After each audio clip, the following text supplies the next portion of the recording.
So, ayan guys, at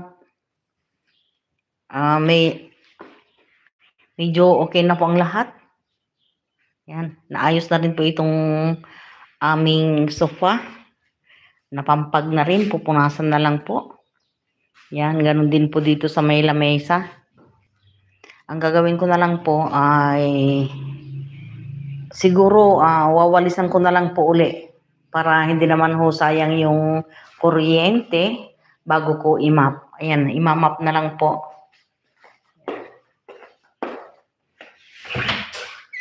Imamap ko na lang po ito.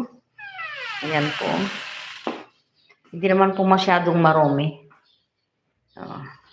Hindi katulad dati. Yan.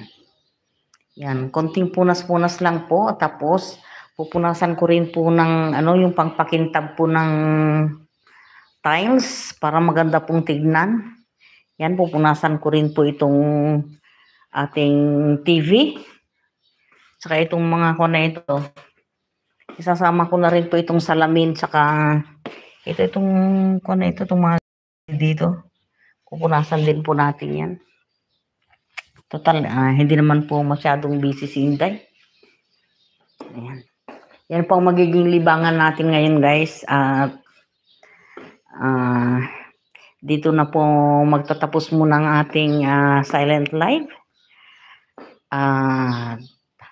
Hanggang bukas pong muli. Bye guys.